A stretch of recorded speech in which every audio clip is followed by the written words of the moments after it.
So here's something worth thinking about as you settle in tonight. Right now, wherever you are, there's light. Maybe it's the glow of a screen, maybe a bedside lamp, maybe just the faintest sliver of streetlight sneaking through a curtain. And that light, whatever it is doing something so strange, so deeply weird, that the smartest people who ever lived spent thousands of years arguing about what it actually is. And honestly, we're still not entirely done figuring it out. Light is the most familiar thing in the universe. You've never known a moment without it. Even in the darkest room you've ever been in, your eyes were still searching for it, still hoping for it. It's the first thing a newborn responds to. It's the reason you can see the face of someone you love. And yet, if I asked you right now, what is light, really? What is it made of? How does it get from the sun to your face? How does it carry color? How does it bend through a glass of water? You'd probably pause. And that pause? That's the same pause that stopped Aristotle, that stopped Newton, that stopped Einstein, at least for a while. So let's talk about it. Let's talk about literally everything about how light works. And we'll go slowly because there's no rush, and because this story deserves to be told properly. It starts a very, very long time ago. The ancient Greeks were obsessed with light, and I mean genuinely obsessed, the way you or I might get obsessed with some rabbit hole at 2 a.m. They wanted to understand vision. How do we see things? And they came up with an idea that sounds completely wrong to us now, but if you sit with it for a second, you can see why it made sense to them. A lot of Greek thinkers, including Euclid around 300 BC and later Ptolemy around 100 AD, believed in something called the emission theory of vision. The idea was that your eyes send out invisible rays, like little feelers, and when those rays touch an object, you see it. Your eyes are doing the reaching. Light goes out from you. Think about why that felt intuitive. When you look at something, it really does feel active, doesn't it? You aim your gaze. You direct your attention. It feels like you're doing something to the object by looking at it. So the Greeks thought, well, maybe you literally are. Maybe sight is a kind of touch at a distance, and your eyes are the ones doing the touching. Now, not everyone agreed. There was a whole other camp. Democritus, the same guy who came up with the idea of atoms, and that's a whole other story. He thought it worked the other way around. He believed that objects shed tiny films of themselves, little copies, and those films floated through the air and entered your eye. He called them idola. So you weren't reaching out to see the world. The world was constantly sending little images of itself to you. Which is also kind of beautiful, if you think about it.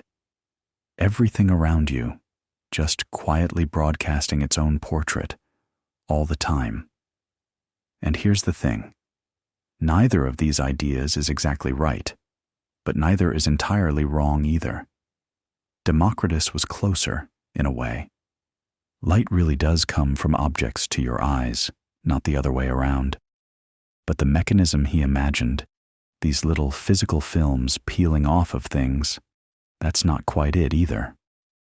Still, for a guy working around 400 BC with no instruments, no math beyond geometry, no concept of electromagnetic waves, he was doing pretty well. The person who really started to change the game was someone most people in the Western world didn't hear much about for centuries, and that's a shame, because he might be the most important figure in the early history of optics. His name was Ibn Al-Haytham, and he was born around 965 AD in Basra, which is in modern-day Iraq. In the Latin-speaking world, they called him Al-Hazan, and for a long time that was the only name European scholars knew him by. but his full name was Abu Ali al-Hasan ibn al-Hasan ibn Al-Haytham, and his story is fascinating. Ibn Al-Haytham was, by all accounts, brilliant and a little reckless. There's a famous story, and some historians debate the details, but the broad strokes seem well supported, that he once boasted he could regulate the flooding of the Nile. This got the attention of the Fatimid Caliph Al-Hakim, who was ruling Egypt at the time and was, let's say, not a man you wanted to disappoint. Al-Hakim basically said, "Great, come to Egypt and do it." So Ibn al-Haytham traveled to Cairo, went up the Nile, looked at the scale of the river, looked at the engineering challenge, and realized this is impossible, at least with the technology available in the early 11th century. He couldn't do it, and he knew that going back to Al-Hakim with that news could very well get him killed, because Al-Hakim had a reputation for being unpredictable and sometimes violent. So what did Ibn al-Haytham do? According to the traditional account, he pretended to be mad. He faked insanity, because a madman couldn't be held responsible for failing to deliver on a promise. And he kept up this act for years, roughly a decade, essentially under house arrest, until Al-Hakim died in 1021. And during those years of confinement, with nothing to do but think, Ibn al-Haytham wrote his masterpiece. It's called Kitab al-Manazir, the Book of Optics, and it is one of the most important scientific texts ever written. Period. Full stop. Here's what he did that was so revolutionary. He demolished the emission theory. He argued, clearly and systematically, that vision works because light enters the eye from outside. Light comes from luminous sources, the sun, a flame, and it bounces off objects, and some of that bounced light enters your eye, and that's how you see. This sounds obvious to us now, but in the year 1011 or so, this was a major intellectual leap, because he didn't just assert it, he proved it through experiments. And that word, experiments, is crucial. Ibn al-Haytham is sometimes called the first true scientist, and while that's a simplification, there's real substance behind it. He insisted that claims about the natural world had to be tested. You couldn't just reason your way to the truth from first principles, the way the Greek philosophers often tried to do. You had to set up situations, observe what happened, and let the results guide your conclusions. He was doing what we'd now recognize as the scientific method, centuries before Francis Bacon or Galileo. One of his most famous experiments involved the camera obscura, and you've probably heard of this, but let me describe what he actually did, because it's lovely in its simplicity. Imagine a completely dark room, no windows, no light at all. Now you poke a tiny hole in one wall. On the opposite wall, an image appears, an upside-down reversed image of whatever is outside. If there's a tree outside, you see an inverted tree on the wall. If there's a person walking by, you see an upside-down person walking in the opposite direction. Ibn al-Haytham used this setup to demonstrate something profound. Light travels in straight lines. That's why the image is inverted. The light from the top of the tree travels in a straight line through the hole and hits the bottom of the opposite wall, and the light from the bottom of the tree hits the top. The rays cross at the pinhole, and he showed that if you make the hole bigger, the image gets brighter but blurrier, because now light from many different angles is overlapping. Make the hole smaller, and the image gets sharper but dimmer. He was working out the geometry of light, ray by ray. And here's what's really clever. He used this to argue against the emission theory once and for all. If your eyes were sending out rays, he pointed out, then why does it hurt to look at the sun?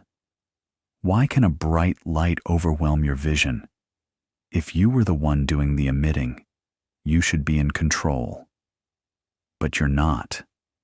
Light forces itself on you. The sun doesn't care whether you want to look at it.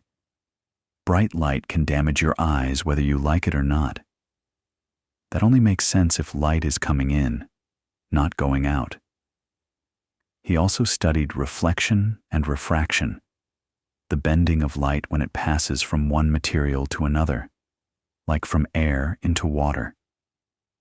He didn't get the math of refraction exactly right. That would take another 600 years. But he described the phenomenon carefully and accurately. He noticed that when light hits a surface at an angle, the reflected ray leaves at the same angle on the other side. That's the law of reflection, and he stated it clearly. He studied curved mirrors, both concave and convex. He thought about what happens to light inside the eye itself, proposing that the lens of the eye plays a role in focusing the incoming light. The Book of Optics was eventually translated into Latin in the late 12th or early 13th century, and it hit European intellectual culture like a thunderbolt. Scholars like Roger Bacon, Robert Grosseteste, and later Johannes Kepler all built directly on Ibn Al-Haytham's work. For centuries, if you were studying optics in Europe, you were reading Al-Haytham, whether you knew the full story of the man behind the name or not. So, by the time we get to the European Renaissance, there's a reasonably solid understanding that light travels in straight lines, that it bounces off surfaces in predictable ways, and that it enters the eye rather than leaving it. But there's still this enormous, nagging question hanging over everything. What actually is light? Is it a thing, a substance, a movement?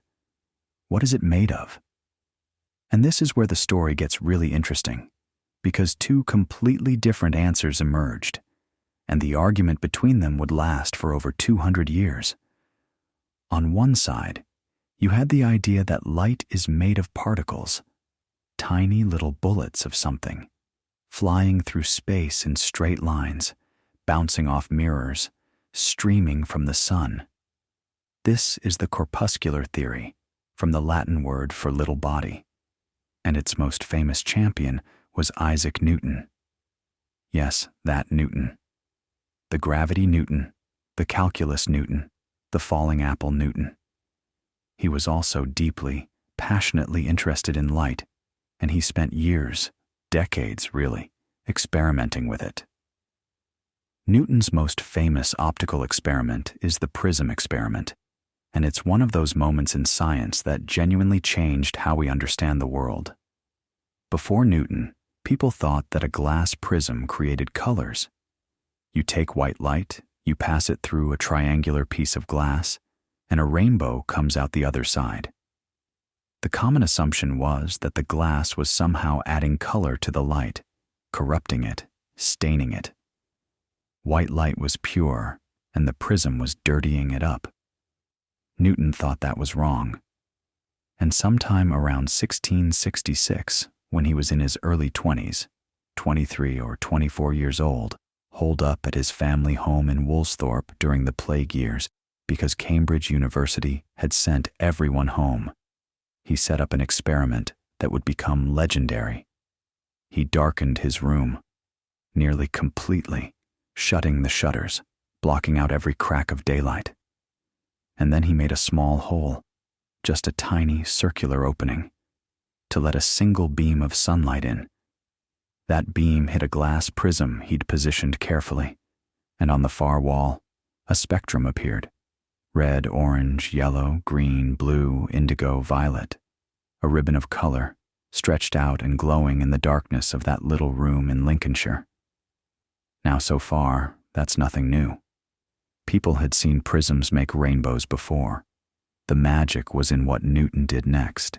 He took that spread-out spectrum and he isolated just one color from it, let's say the green, by blocking all the others with a board that had its own small hole cut in it. So now he had a narrow beam of pure green light, and he passed that green light through a second prism. And here's what mattered. The second prism bent the green light, sure, but it didn't break it into more colors. It stayed green. No further splitting. No new rainbow. Just green in, green out. Think about what that means. If the first prism had been adding color to the light, staining it somehow, then the second prism should have added more color too. It should have changed the green into something else, or broken it apart further. But it didn't. The green was the green was the green. It was already a fundamental component, which meant the first prism hadn't created those colors at all. It had separated them. They were already there, hidden inside the white light, traveling together, blended so seamlessly that your eye couldn't tell them apart. The prism was just sorting them out, bending each color by a slightly different amount, fanning them across the wall like a deck of cards. Newton called this crucial experiment the experimentum crucis, the critical experiment, and it led him to a breathtaking conclusion. White light is not pure. White light is a mixture. It's every color combined. And that was a total inversion of how people had been thinking about it. Before Newton, white was simple and colors were complicated. After Newton, colors were simple and white was the complicated thing, the blend, the sum of all parts. And he proved it the other way too, which is just as elegant. He took that full spectrum, all the colors coming out of the first prism, and he passed them through a lens that brought them all back together, converging them into a single point. And what came out? White light again. He'd taken white apart and put it back together. Decomposition and recomposition. It's almost musical when you think about it. A chord broken into individual notes and then played together again. Now, Newton published these findings in 1672 in a paper sent to the Royal Society, and it immediately caused a firestorm. Robert Hooke, who was the Royal Society's curator of experiments and a brilliant, prickly, combative man, attacked Newton's conclusions almost instantly. Hooke had his own ideas about light, ideas that leaned toward it being some kind of wave or pulse, and he did not appreciate this young upstart from Cambridge telling him how optics worked. The feud between Newton and Hooke became one of the most bitter in the history of science, and it shaped Newton's behavior for decades. Newton actually withdrew from publishing for years, partly because of how bruising the experience was. He was extraordinarily sensitive to criticism. This man who could invent calculus and derive the laws of motion would sulk for years over a bad review. There's something almost comforting about that, honestly. Even geniuses are human. But here's the thing about Newton's understanding of light, and this is where the story gets really juicy. Newton believed, firmly and stubbornly, that light was made of particles, corpuscles, little tiny objects with actual mass, flying through space at enormous speed, and his reasoning wasn't bad. Think about it from his perspective. Light travels in straight lines. Particles do that. Light bounces off mirrors at predictable angles. That's exactly what a ball does when you throw it against a wall. Light casts sharp shadows with clean edges. If light were a wave, like a water wave, wouldn't it bend around corners and blur out? Waves do that. Throw a pebble in a pond and watch the ripples curve around a rock. But light doesn't seem to do that. It seems to go straight, stop hard, make crisp shadows. So particles made sense. Newton's corpuscular theory also had an elegant explanation for refraction, the bending of light when it passes from one material into another, like from air into water or air into glass. Newton proposed that when light particles approached a denser medium, they were attracted by forces at the surface, pulled in, accelerated. This would change their direction, bending them toward the surface. It's a bit like rolling a ball across a table and having it suddenly speed up when it hits a downhill slope. The change in speed changes the angle of travel. The math worked out, more or less, and Newton was Newton, so people listened. But there was a problem with this explanation, a subtle one that wouldn't become obvious for over a century. Newton's particle theory predicted that light should travel faster in denser materials, faster in water than in air, faster in glass than in water. The particles were being pulled in and accelerated after all. Remember that prediction. It's going to matter later. Now, on the other side of this debate, there was a quieter, less famous figure who had a completely different idea. His name was Christian Huygens, a Dutch physicist and mathematician, born in 1629 in The Hague. Huygens was, by any measure, one of the most talented scientists of the 17th century, though he tends to get overshadowed by Newton in the popular imagination. He built some of the best telescopes of his era, discovered Titan, Saturn's largest moon, invented the pendulum clock, and did foundational work in probability theory. The man was a polymath in the truest sense, and Huygens believed that light was a wave. Not a wave like an ocean wave exactly, but a disturbance, a pulse, traveling through some kind of medium. He laid out his theory in a treatise published in 1690 called Traité de la Lumière, Treatise on Light, and his core idea was beautiful in its simplicity. He proposed that every point on a wavefront acts as a source of new, smaller wavelets, and that these wavelets spread out and combine to form the next wavefront. Picture dropping a stone in still water. A circular ripple spreads out. Now imagine that every single point along that expanding ring is itself dropping a tiny pebble, creating its own tiny ripple. All those tiny ripples overlap and reinforce each other, and the result is the next ring.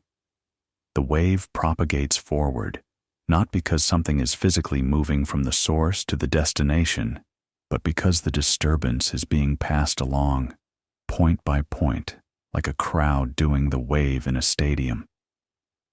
Nobody in the crowd actually goes anywhere. They just stand up and sit down, but the wave travels. This is now called Huygens' principle, and it's still taught in physics courses today because it's genuinely useful. It explains reflection beautifully. The wavelets bouncing off a surface reconstruct into a reflected wave at the same angle. It explains refraction too, and here's where it gets really interesting. Huygens' wave theory predicted that light should travel slower in denser materials, slower in water than in air, the exact opposite of what Newton predicted.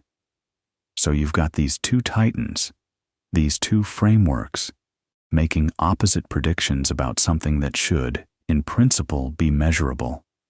Does light go faster or slower when it enters water? But in the late 1600s and early 1700s, nobody could actually measure the speed of light with enough precision to settle the question. Light is absurdly fast. It moves at roughly 300,000 kilometers per second, about 186,000 miles per second, and measuring tiny differences in that speed between air and water was simply beyond the technology of the time. So the debate lingered, and honestly, Newton won, at least for a while. Not because his theory was better. In hindsight, it was actually wrong on several key points, but because he was Newton. His reputation was so towering, his authority so immense, especially in Britain, that the corpuscular theory dominated for over a century after his death in 1727. Huygens' wave theory was largely shelved, treated as a curiosity, and also ran, which is a reminder that science doesn't always progress purely on evidence. Sometimes it progresses on prestige, on politics, on who has the louder voice or the bigger reputation. Newton's shadow was so long that it took a genuinely brave, some might say foolhardy, person to stand up and say, "Actually, I think Newton was wrong about this." That person showed up in 1801, and his name was Thomas Young, an Englishman born in 1773 in Somerset, and one of the most ridiculously talented human beings who ever lived. Young was reading fluently by age 2. By the time he was a teenager, he knew at least a dozen languages, including Greek, Latin, Hebrew, Arabic, Persian, and Turkish. He went on to become a physician, a physicist, and an Egyptologist. He was one of the key figures in deciphering the Rosetta Stone, for goodness sake. The man's range was almost absurd. But his most important contribution to our story, the one that cracked open the light debate like nothing before it, was an experiment so simple, so elegant, so devastatingly clear in its implications that it's still performed in physics classrooms around the world today.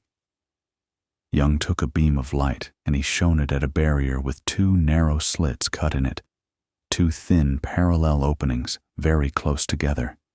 And on a screen behind the barrier, he looked at the pattern the light made. Now, if light were made of particles, of little corpuscles flying in straight lines, you'd expect to see 2 bright bands on the screen, one behind each slit. Particles go through slit 1. They hit the screen in one spot. Particles go through slit 2.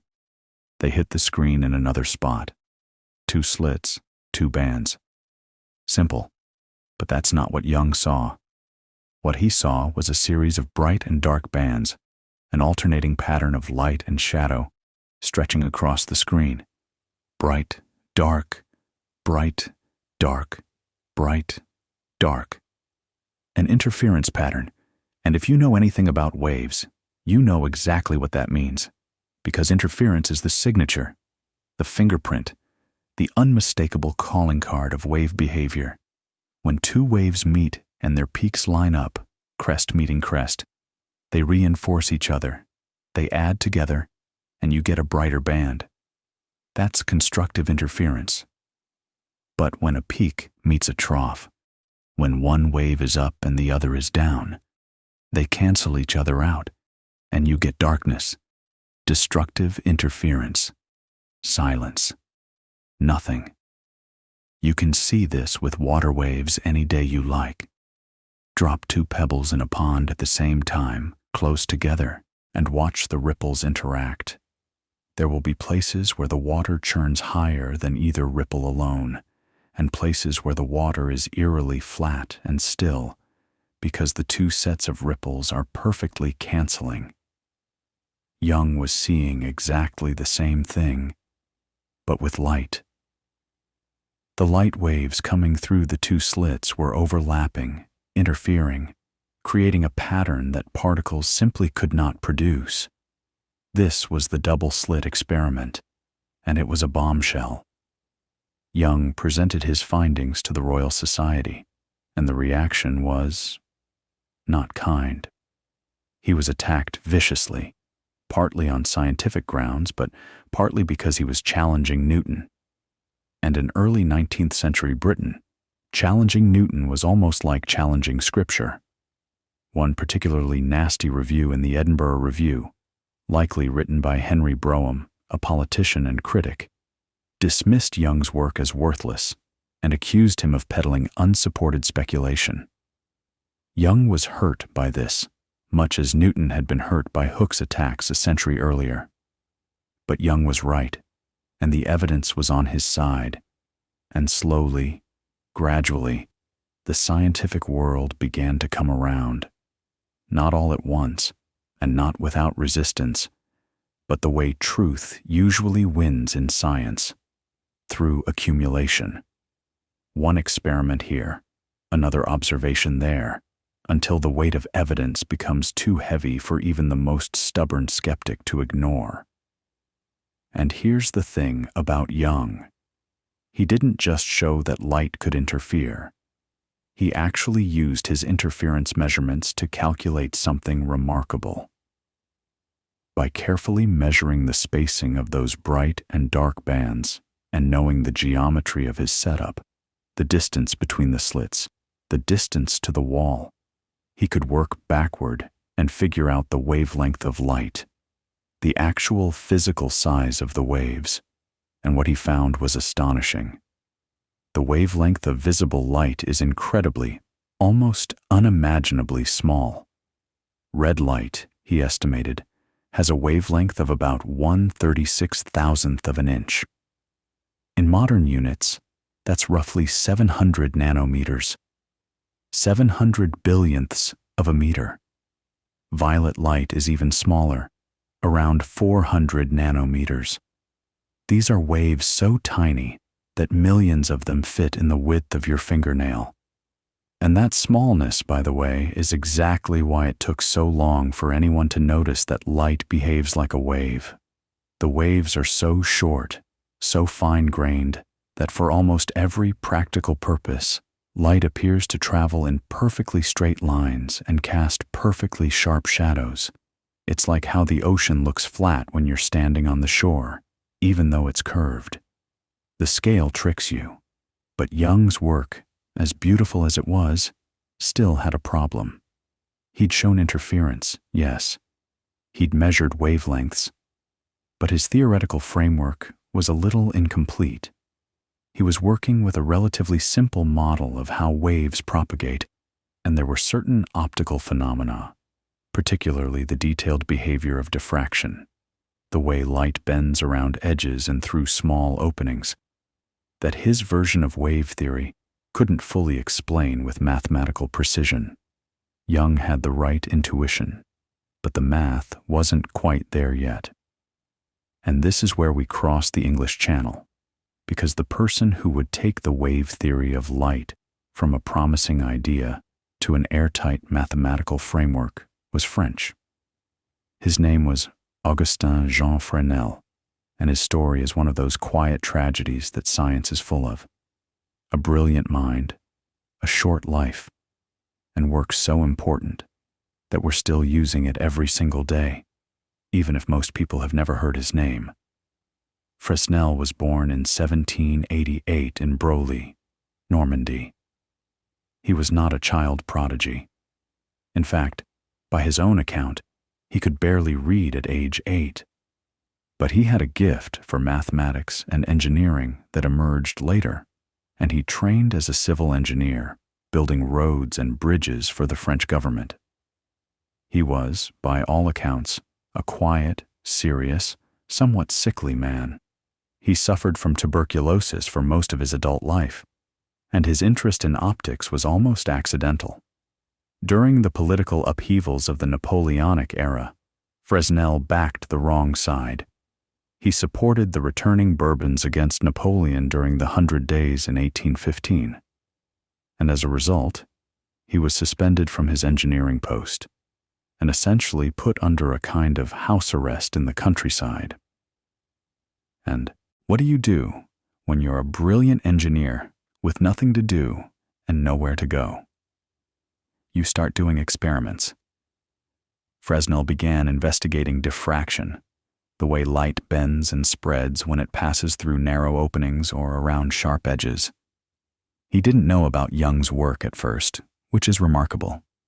He independently arrived at the wave theory of light and began developing his own mathematical treatment of it. When he eventually learned about Young's double-slit experiment, he was encouraged rather than discouraged. Here was someone else seeing the same truth from a different angle.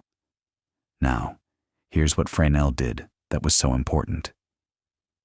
He took Huygens' old principle, remember that idea from Christian Huygens, that every point on a wavefront acts as a source of new tiny wavelets, and the new wavefront is the envelope of all those wavelets?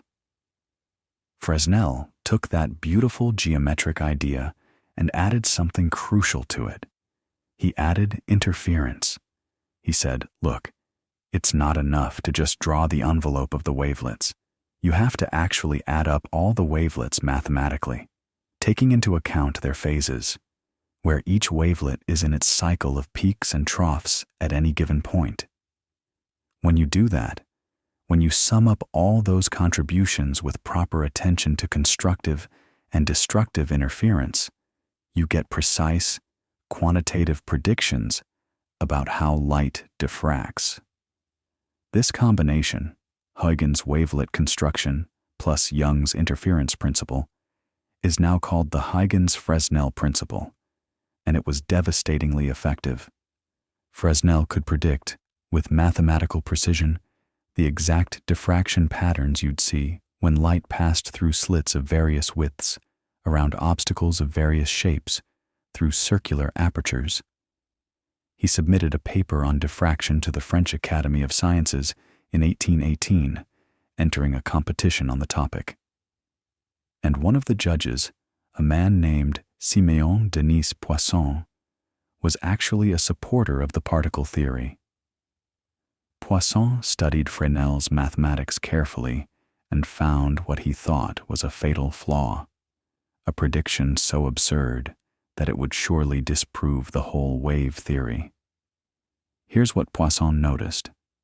According to Fresnel's equations, if you placed a small circular disk in a beam of light, the waves diffracting around the edges of the disk should interfere constructively right at the center of the shadow. There should be a bright spot, a point of light, sitting right in the middle of the shadow of the disk. Poisson thought this was ridiculous. Obviously, there's no bright spot in the middle of a shadow. That's the whole point of a shadow. He presented this as a reductio ad absurdum, proof that Fresnel's theory led to nonsensical conclusions. But here's the kicker. Another member of the committee, François Arago, decided to actually do the experiment, and when he did, there it was, a bright spot, right in the center of the shadow, exactly where Fresnel's math said it would be. It's now called the Poisson spot, or sometimes the Arago spot, and it's one of the most delicious moments in the history of science, a prediction made by a critic to disprove a theory, which instead provided one of its most dramatic confirmations. Fresnel won the competition. Think about what that means for a second. A mathematical theory predicted something that seemed physically impossible, something no one had ever noticed or looked for. And when someone actually checked, reality matched the math perfectly. That's the kind of moment that changes minds. That's the kind of evidence that makes you sit back and say, okay, maybe light really is a wave. And Fresnel didn't stop there. He went on to tackle one of the trickiest puzzles in optics, polarization. Now, polarization is something we haven't really talked about yet, but it's important, and it's something that had been giving wave theorists headaches. The basic observation is this: when light passes through certain crystals, calcite for instance, it splits into two beams. This had been known since the 17th century, and it was called double refraction or birefringence. Newton's particle theory could sort of account for it by imagining that light particles had different sides, that they weren't perfectly symmetrical. But for wave theorists, there was a deeper problem. See, everyone had been assuming that light waves were longitudinal, that they vibrated back and forth in the same direction they traveled, like sound waves, like compressions moving through air. But if light waves were longitudinal, they shouldn't be able to exhibit polarization. A longitudinal wave is symmetrical around its direction of travel. There's no sidedness to it. Fresnel, along with Young, who had a similar insight around the same time, proposed something radical. Light waves aren't longitudinal. They're transverse. They vibrate perpendicular to their direction of travel, side to side or up and down or at any angle, but always at right angles to the direction the wave is moving. Think of a guitar string vibrating. The wave travels along the string, but the string itself moves up and down, perpendicular to the length of the string. That's a transverse wave. And once you accept that light is a transverse wave, polarization makes perfect sense. Unpolarized light is just light vibrating in all possible transverse directions at once, up and down, left and right, and every diagonal in between. A polarizing filter or crystal simply selects one direction of vibration and blocks the rest. The light that comes through is vibrating in just one plane, and that's polarized light. You encounter this every time you put on polarized sunglasses. The lenses are filtering out light that's vibrating horizontally, which happens to be the orientation of most glare reflected off flat surfaces like roads and water, and letting through only vertically vibrating light. That's why everything looks clearer and the glare disappears. That's Fresnel's transverse wave theory, working for you every sunny afternoon. Fresnel developed a complete mathematical theory of polarization and double refraction, and it worked beautifully. He also invented the Fresnel lens, that gorgeous stepped lens design you see in lighthouses, the one that takes a huge, heavy conventional lens and flattens it into a series of concentric rings, each one angled just right to focus the light into a powerful parallel beam. Before Fresnel lenses, lighthouses could only be seen from a few miles away. After Fresnel, they could throw a beam visible for 20 miles or more. Countless sailors owe their lives to this quiet, sickly French engineer who died of tuberculosis in 1827 at the age of 39. So by the 1830s, the wave theory of light was in very good shape. Young's interference experiments, Fresnel's mathematical framework, the Poisson-Arago spot, the explanation of polarization through transverse waves. It all fit together into a coherent, powerful picture. But there was still that one nagging question, the one that had been hanging in the air since Huygens and Newton first disagreed. Remember the prediction? Newton said light should travel faster in denser media, faster in water than in air. Huygens and the wave theory said the opposite. Light should travel slower in water. And for a long time, nobody could measure the speed of light accurately enough to settle the question.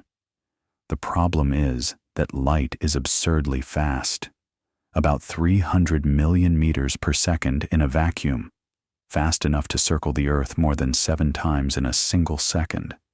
Measuring that speed at all was hard enough. Measuring the difference in speed between air and water, that required extraordinary precision and ingenuity. But by the middle of the 19th century, the technology had finally caught up to the question. And the two men who would settle this centuries-old debate were both French, both brilliant, and both working on the problem at almost exactly the same time. Their names were Hippolyte Fizeau and Léon Foucault, and they had once been friends and collaborators. But science and ambition have a way of turning people into rivals, and that's exactly what happened here. Fizeau and Foucault had actually started out working together in the early 1840s. They were both young, both Parisian, both fascinated by light and the new technology of photography, daguerreotypes specifically. They collaborated on experiments using daguerreotype plates to capture images of the sun, and by most accounts they got along well enough. But at some point, as often happens when two ambitious people are circling the same set of problems, they drifted apart. The collaboration ended, and each man went his own way, pursuing the same fundamental questions, but with different methods. And the biggest question on both their minds was this: can we measure the speed of light here on Earth in a laboratory precisely enough to compare its speed in air versus its speed in water? Now, you might be wondering, Hadn't the speed of light already been measured by this point? And yes, it had. Sort of. Way back in 1676, a Danish astronomer named Ole Rømer had estimated the speed of light by observing the moons of Jupiter. He noticed that the timing of eclipses of Jupiter's moon Io seemed to shift depending on whether Earth was moving toward Jupiter or away from it in its orbit. The light carrying that information had to cross a changing distance, and Rømer figured out that the discrepancies in timing could be explained if light traveled at a finite speed. His estimate was rough. He got something in the ballpark of 220,000 kilometers per second, which is about 25% too low. But the conceptual breakthrough was enormous. Light was not instantaneous. It had a speed. It took time to get from one place to another. And then, in 1728, an English astronomer named James Bradley refined things further by observing something called stellar aberration, the way stars appear to shift slightly in position because of Earth's motion through space, kind of like how rain seems to come at you from an angle when you're walking through it, even if it's falling straight down. Bradley's measurement was better, putting the speed of light closer to 301,000 kilometers per second, which is remarkably close to the modern value. But here's the thing. Both Rømer's and Bradley's measurements were astronomical. They relied on vast cosmic distances and orbital mechanics. They couldn't tell you anything about the speed of light in water versus air, because all that light was traveling through the vacuum of space before it reached Earth's atmosphere. To settle the Newton versus Huygens prediction, you needed to measure the speed of light over short distances in a controlled setting through specific materials. You needed a terrestrial measurement. And that was a completely different kind of challenge. Fizeau got there first. In 1849, he devised an incredibly clever apparatus. Picture this. You have a bright light source, and you focus its beam so it passes through the gaps between the teeth of a rapidly spinning cogwheel, like a gear with evenly spaced teeth and notches. The light passes through a notch, travels a long distance to a mirror. Fizeau used a mirror placed on a hilltop about 8.5 kilometers away in the suburbs of Paris, bounces off the mirror, and comes back. Now, here's the trick. By the time the light returns, the cogwheel has rotated slightly. If it's rotating at just the right speed, the returning light will be blocked by the next tooth. Speed it up a little more, and the light passes through the next gap. By carefully adjusting the rotation speed and noting when the light disappears and reappears, you can calculate how long it took the light to make the round trip. Distance divided by time gives you speed. It's beautifully simple in concept, even if it was fiendishly difficult in practice. Fizeau's cogwheel had 720 teeth, and he had to spin it at precise speeds while peering through it to see whether the returning light was visible. But it worked. He got a value of about 315,000 kilometers per second. A bit high, but in the right neighborhood. More importantly, he had proven that you could measure the speed of light on a tabletop. Well, an 8.5 kilometer tabletop, but still, terrestrial, controllable, and adaptable. Foucault, meanwhile, was working on a different approach, and honestly, his method was even more elegant. Instead of a cogwheel, Foucault used a rapidly rotating mirror. The idea goes like this. You bounce a beam of light off a small mirror that's spinning very fast. The light travels to a fixed mirror some distance away, reflects back, and returns to the spinning mirror. But in the tiny fraction of a second the light was away on its round trip, the spinning mirror has rotated just slightly, so the returning beam gets deflected at a slightly different angle than the outgoing beam. You measure that tiny angular difference, and from the rotation speed and the distance, you can calculate the speed of light. What made Foucault's method so powerful was that it worked over much shorter distances. You didn't need kilometers of open air between hilltops. You could set the whole thing up in a room, and that meant you could put a tube of water in the light path and directly compare the speed of light in water versus air, which is exactly what Foucault did. In 1850, Foucault performed the critical experiment. He set up his rotating mirror apparatus and measured the deflection of the returning beam with the light traveling through air. Then he introduced a tube filled with water into the path and measured again, and the result was unambiguous. Light traveled slower in water than in air, not faster, as Newton's corpuscular theory had predicted. Slower, exactly as the wave theory demanded. Think about what that means. This was the experiment that could have been done, in principle, 2 centuries earlier. The decisive test between Newton and Huygens. Newton said particles of light should speed up when entering a denser medium because the medium pulls them in, like gravity accelerating a falling ball. Huygens said waves should slow down, and that the slowing is actually what causes refraction, the bending of light as it passes from one medium to another, and Foucault's spinning mirror proved Huygens right. Now, Fizeau actually performed a similar experiment around the same time. There's some debate about the exact timing, and the priority question got tangled up in the usual mess of claims and counterclaims. But Foucault's result was cleaner and more convincing, and he's generally the one who gets the credit for definitively settling the question. The irony is thick, though. These 2 former friends and collaborators, racing each other to answer the same question, and the answer they found buried Newton's theory of light for good. The corpuscular theory, which had dominated physics for over a century on the strength of Newton's towering reputation, was finally, conclusively wrong. At least, that's what everyone thought at the time. But we'll come back to that, because the story of particles versus waves has one more extraordinary twist waiting in the 20th century. For now, though, let's stay in the 1850s, because Foucault's experiment didn't just settle an old argument. It opened up a new question that turned out to be even more profound. If light is a wave, then what exactly is waving? Sound waves need air.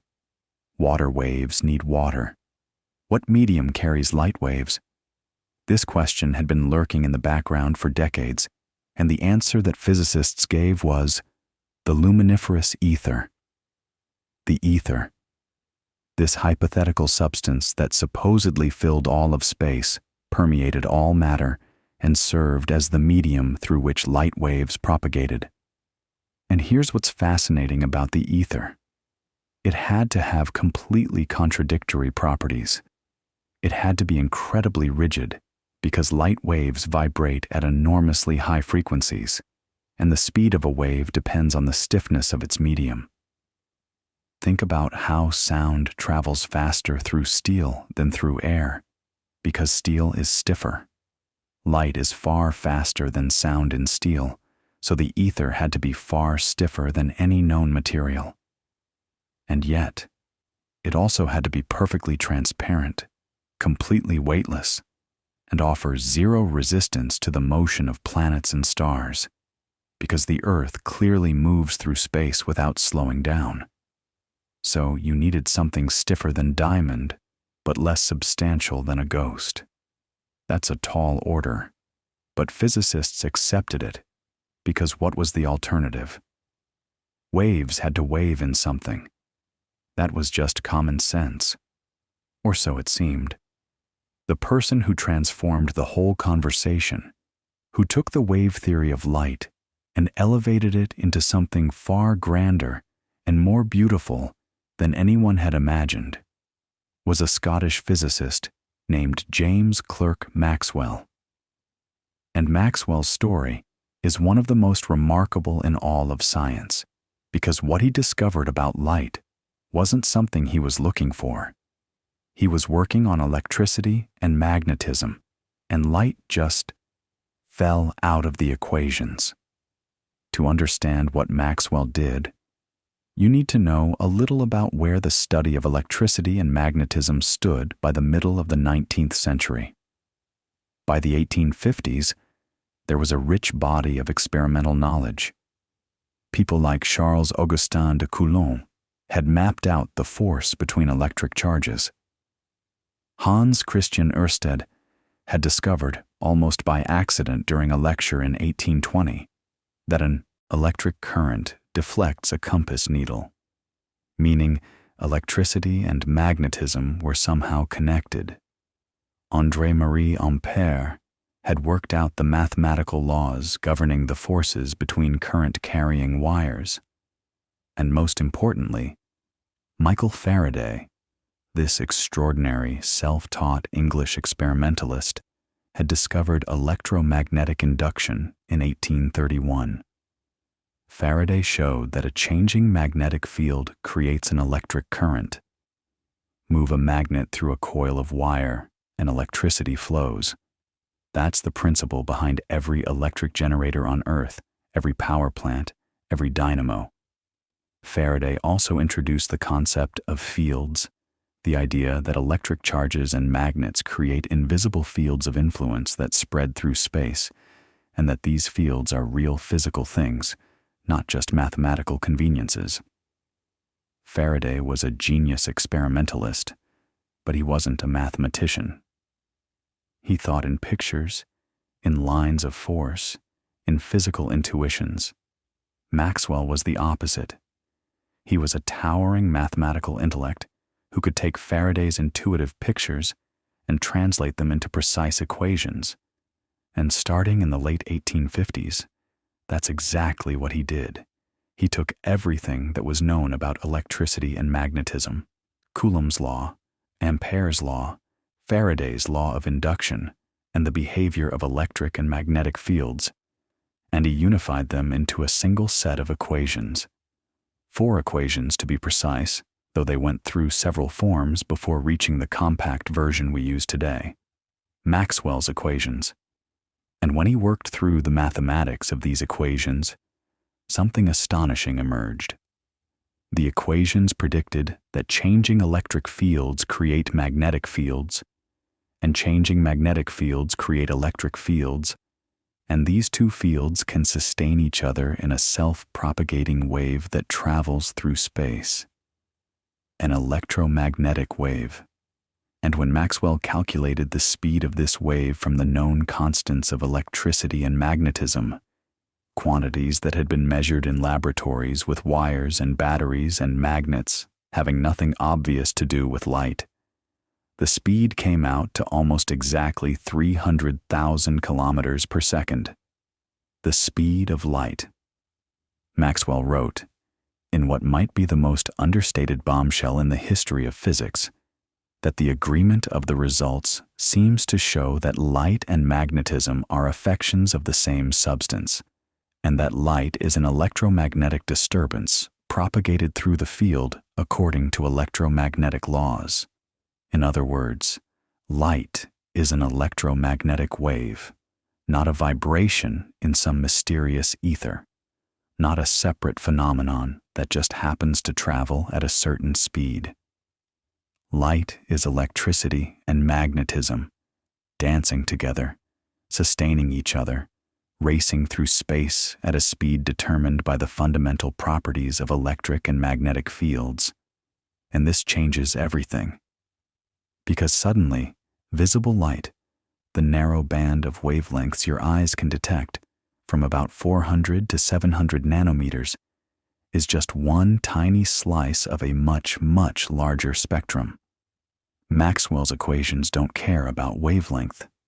They predict electromagnetic waves at any frequency, any wavelength.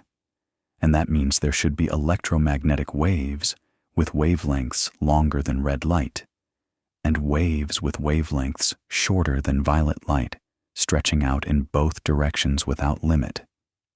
The electromagnetic spectrum, radio waves, microwaves, infrared, visible light, ultraviolet, X-rays, gamma rays, all the same fundamental thing, all electromagnetic waves, differing only in wavelength and frequency. The radio waves carrying music to your car, the microwaves heating your food, the X-rays at the dentist's office, the gamma rays from radioactive decay. They're all light. They're all Maxwell's electromagnetic waves, just tuned to different frequencies. But in the 1860s, when Maxwell published this work, most of those other forms of electromagnetic radiation hadn't been detected yet. The theory predicted they should exist, but prediction and proof are different things. And the man who would provide that proof, who would generate and detect electromagnetic waves in a laboratory for the first time, was a young German physicist named Heinrich Hertz.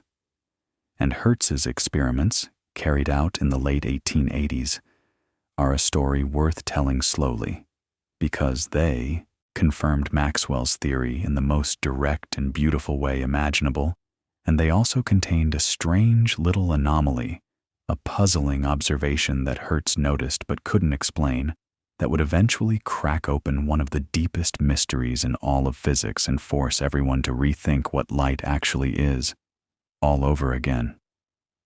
So let's talk about Heinrich Hertz. He was born in Hamburg in 1857, the son of a prosperous lawyer who later became a senator. Young Heinrich was one of those annoyingly gifted kids, good at everything: languages, carpentry, drawing, mathematics. He could have gone into engineering, almost did, but physics pulled him in. He ended up studying under Hermann von Helmholtz in Berlin, one of the great scientific mentors of the 19th century, and Helmholtz recognized immediately that Hertz was special. Quick hands, sharp mind, and, this matters, a real instinct for designing clean experiments. Not every brilliant physicist is a brilliant experimenter. Hertz was both. Now, by the early 1880s, Maxwell's theory had been out for about 20 years. It was mathematically elegant, it was beautiful, and a lot of physicists believed it was probably right. But there was this nagging gap. Maxwell had predicted that oscillating electric charges should radiate electromagnetic waves, waves that would travel at the speed of light, waves that would behave like light, reflecting, refracting, interfering. But nobody had actually produced these waves in a lab and measured them. Nobody had caught them in the act. And without that, Maxwell's unification of light and electromagnetism remained, strictly speaking, a theoretical prediction. Gorgeous, compelling, but unproven. Helmholtz knew this. He actually suggested the problem to Hertz, essentially saying, "Look, can you find a way to demonstrate these electromagnetic waves experimentally?" And Hertz thought about it for years. He didn't rush. He moved to the University of Karlsruhe in 1885, got his own lab, and started tinkering. And here's where his experimental genius shows up, because the apparatus he built was breathtakingly simple. Picture this. He took an induction coil, basically a device that can produce very high voltages, and connected it to a pair of metal rods with a small gap between them.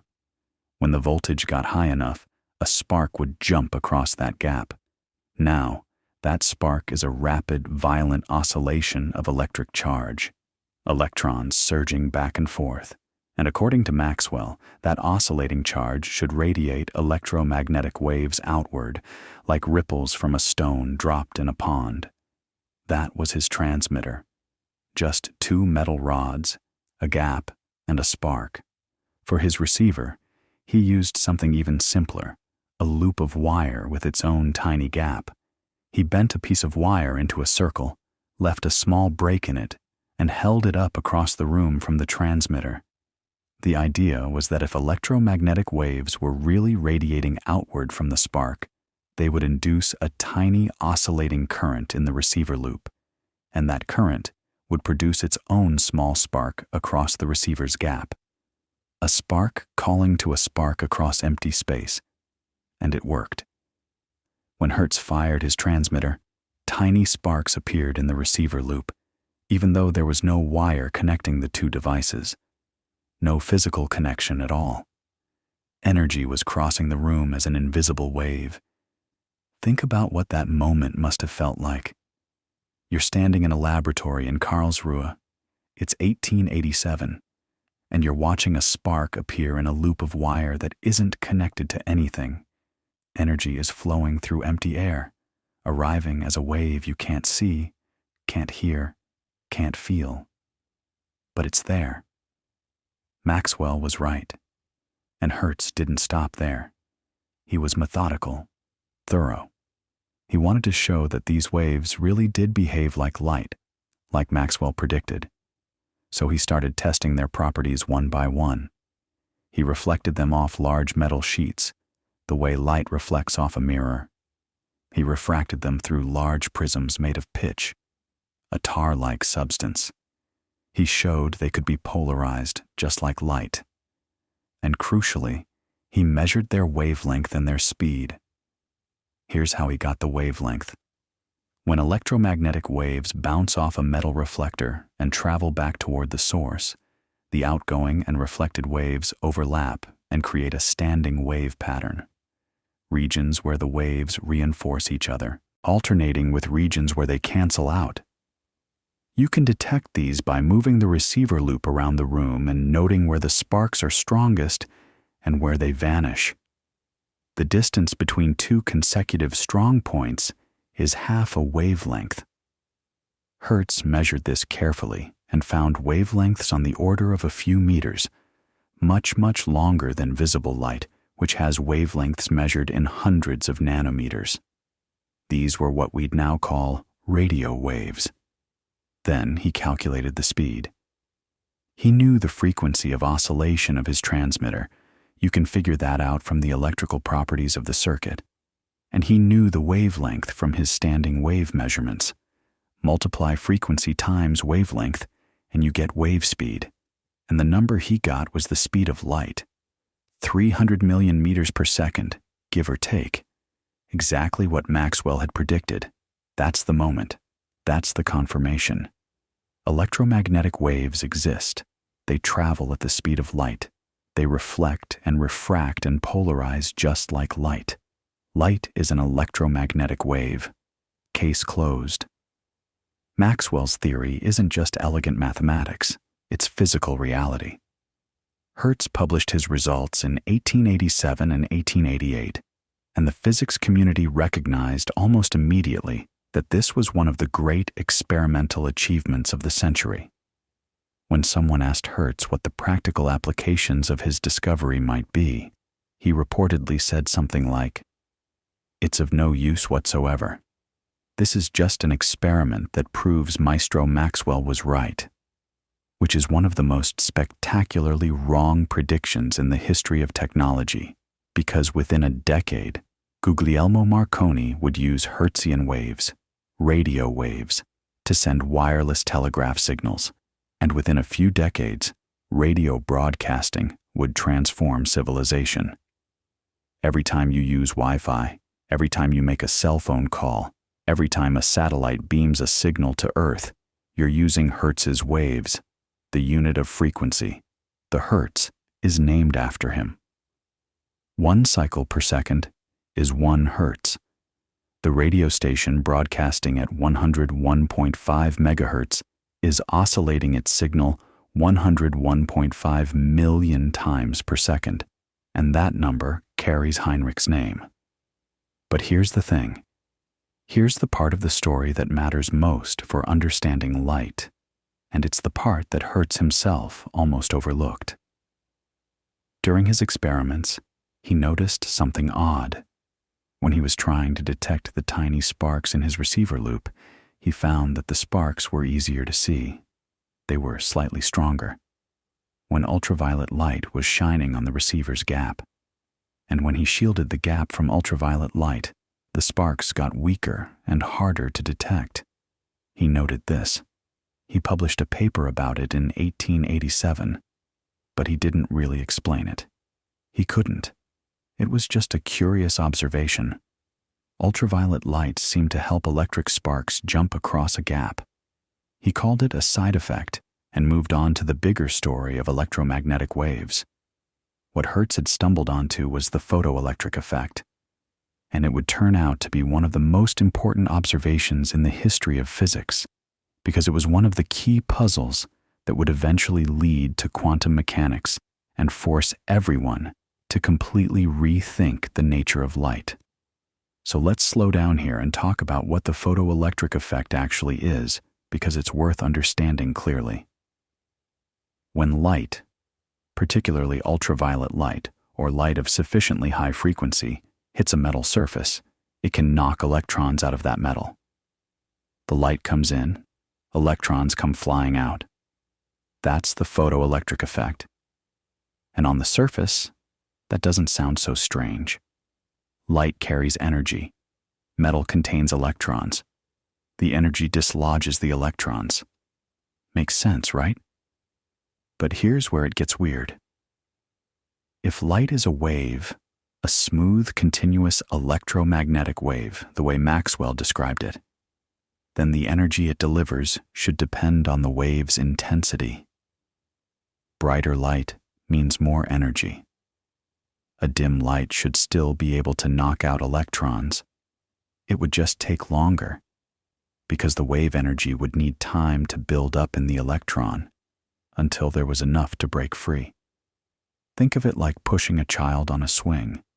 Each gentle push adds a little energy, and eventually the swing goes high enough. But that's not what happens. Not at all. What experiments showed, and this took a couple of decades after Hertz to nail down properly, was that the energy of the ejected electrons depends not on the brightness of the light, but on its frequency, its color, essentially. High-frequency light, like ultraviolet, ejects electrons with lots of kinetic energy. Lower-frequency light, like red, doesn't eject electrons at all, no matter how bright you make it. You can blast a metal surface with the most intense red light imaginable, an absolute flood of red photons, and not a single electron will come out. But a faint trickle of ultraviolet light will start popping electrons free immediately. No delay, no buildup. The electrons come out the instant the light hits. This is deeply, fundamentally wrong according to classical wave theory. A wave's energy is supposed to be related to its amplitude, its brightness, not its frequency. It's as if you were told that a huge, powerful ocean wave can't move a pebble on the beach, but a tiny ripple at a slightly different frequency sends pebbles flying. That doesn't make sense in a wave picture. And this puzzle sat there, bothering people, for years. Philipp Lenard, a German physicist, did careful quantitative experiments on the photoelectric effect around 1902, measuring exactly how the energy of ejected electrons varied with light frequency, and his results made the problem even sharper. The relationship was clean and linear, higher frequency, more energy per electron, and there was a sharp cutoff frequency below which nothing happened at all, regardless of intensity. The classical wave theory of light, Maxwell's beautiful electromagnetic waves, could not explain this. And it wasn't a small discrepancy, some minor correction needed at the edges. It was a flat contradiction.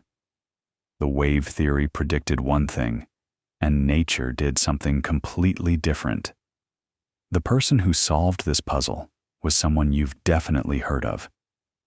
Albert Einstein, in 1905, his so-called miracle year, when he published 4 papers that each would have made a career, wrote a paper on the photoelectric effect that proposed something radical.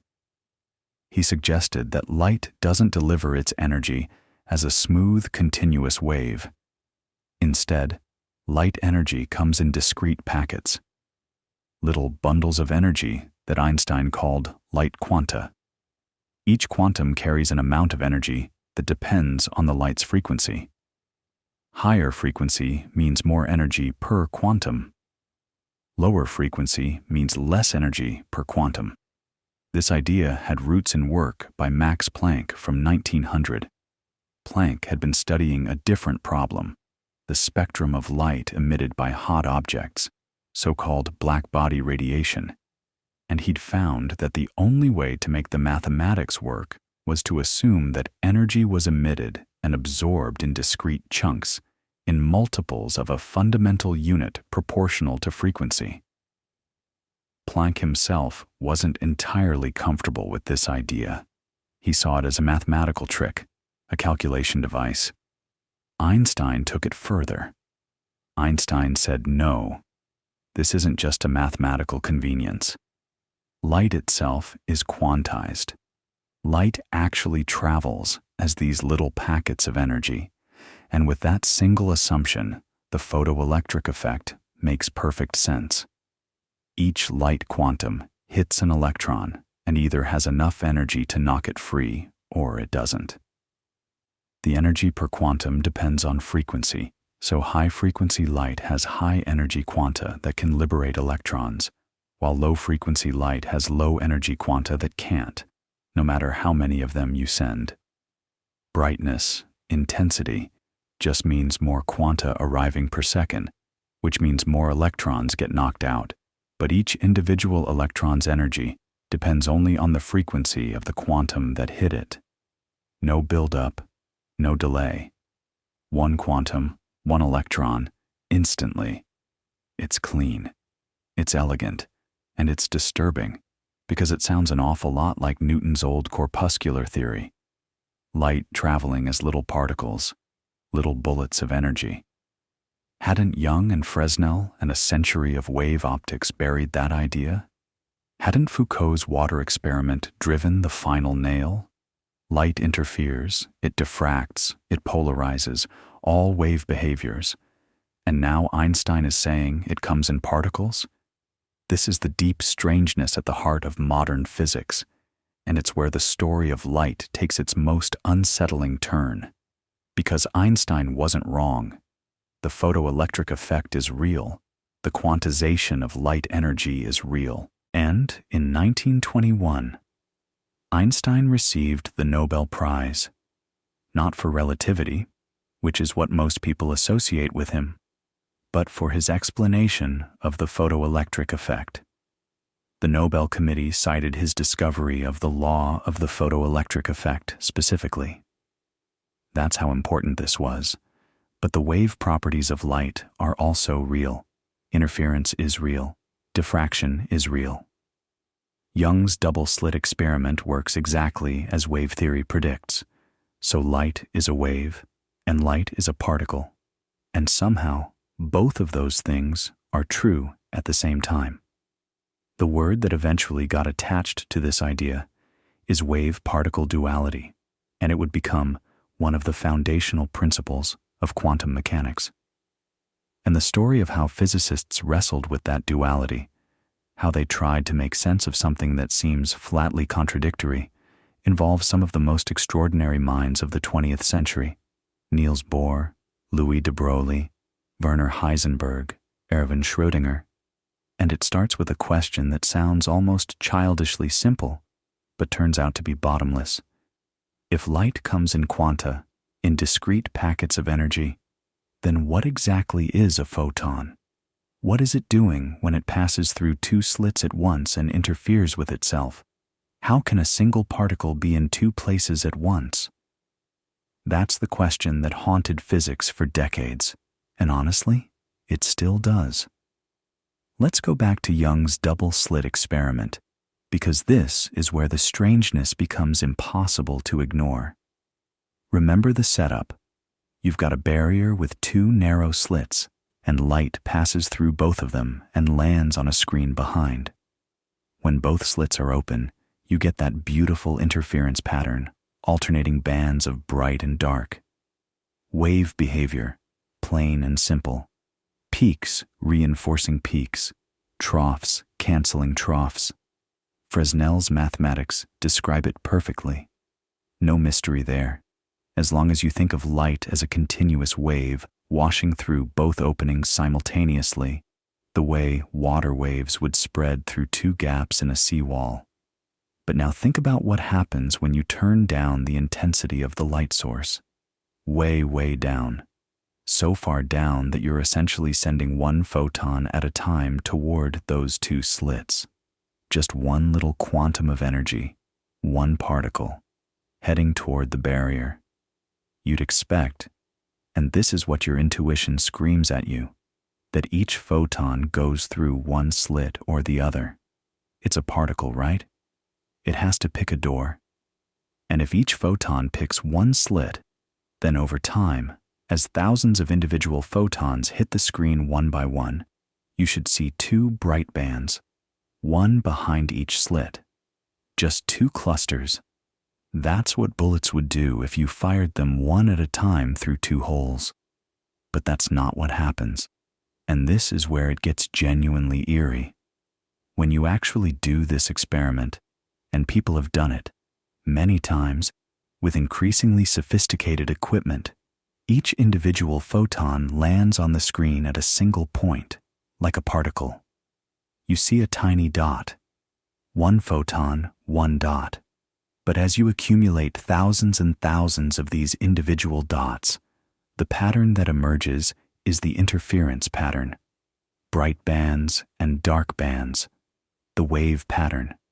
As if each individual photon, traveling alone, somehow passed through both slits simultaneously, interfered with itself, and then landed as a single point on the screen. Think about what that means. A single photon, one quantum of light, appears to explore both paths at once. It's not that half the photon goes through one slit and half through the other, because when it arrives at the screen, it arrives whole, as a single detection event. It's not that it splits in two, it's that the probability of where it lands is governed by wave-like interference, even though the photon itself is detected as a particle. The wave aspect determines the likelihood, and the particle aspect determines the actuality. Now here's the thing that really twists your brain. You might think, okay, let me just watch. Let me put a detector at one of the slits so I can see which slit the photon actually goes through. Perfectly reasonable, right? Just observe it. And when you do that, when you set up any kind of measurement that determines which slit the photon passes through, the interference pattern disappears. You get two bands instead. The act of observing which path the photon takes forces it to behave like a particle. Remove the detector, and the interference pattern comes back. The photon seems to know whether you're watching. This isn't magic, and it isn't mysticism, though it's been misused that way plenty of times. It's a fundamental feature of quantum mechanics, and the physicists of the 1920s had to build an entirely new framework of reality to accommodate it. The key figures in that effort are worth knowing, because the way they approached this problem tells you a lot about how science actually works when it hits something truly unprecedented. Niels Bohr was the elder statesman of this group, a Danish physicist born in 1885 who had already revolutionized atomic physics.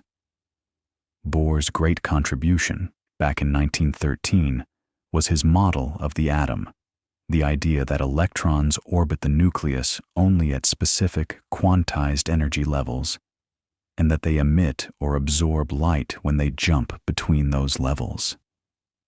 That model explained why hydrogen emits light only at certain specific wavelengths, something classical physics couldn't account for. Bohr was deeply comfortable with the idea that nature at the quantum scale simply doesn't behave the way our everyday experience suggests it should. He became the philosophical anchor of what's now called the Copenhagen interpretation.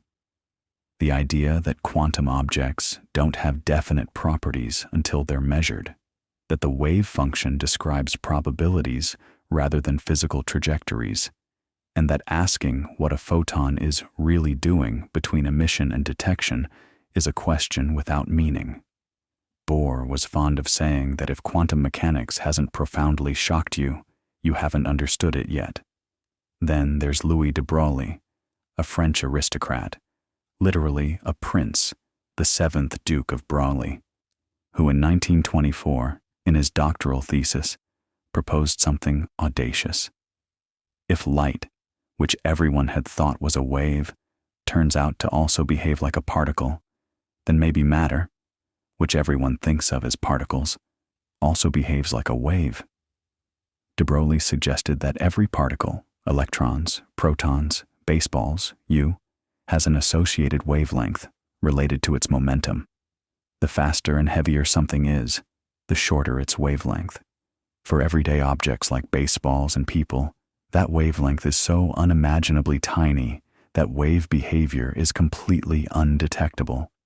But for something as light as an electron, the wavelength is on the order of atomic dimensions, and wave effects become significant. His thesis committee wasn't sure what to make of this.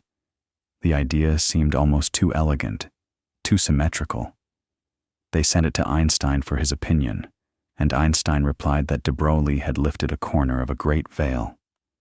Within a few years, experiments by Clinton Davison and Lester Germer at Bell Labs, and independently by George Paget Thomson in Scotland, confirmed it.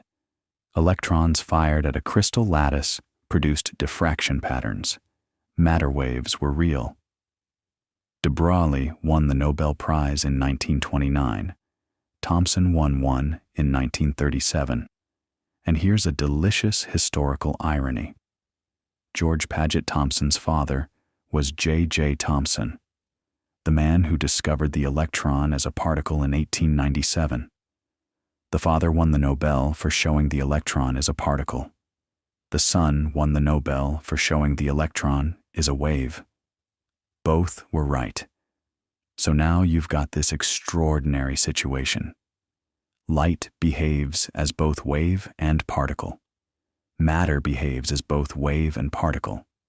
Everything in the quantum world has this dual nature. And two young physicists, working almost simultaneously but from completely different directions, built the mathematical machinery to describe it. Werner Heisenberg was first, in 1925. He was 23 years old, working on the island of Helgoland in the North Sea, partly because he'd gone there to escape a terrible bout of hay fever. Seriously, one of the most important breakthroughs in the history of physics happened in part because a young German needed to get away from pollen. Heisenberg's approach was radical. He decided to stop trying to picture what electrons were doing inside atoms, stop trying to imagine little orbits and trajectories, and instead build a mathematical framework based entirely on observable quantities, the frequencies and intensities of the light atoms emit. The result was matrix mechanics, a formulation that used arrays of numbers to describe quantum states and their transitions. It was abstract, it was unfamiliar, and it worked beautifully. Erwin Schrödinger came at it from the other direction in 1926. He was an Austrian, older than Heisenberg by a decade, and more classically minded.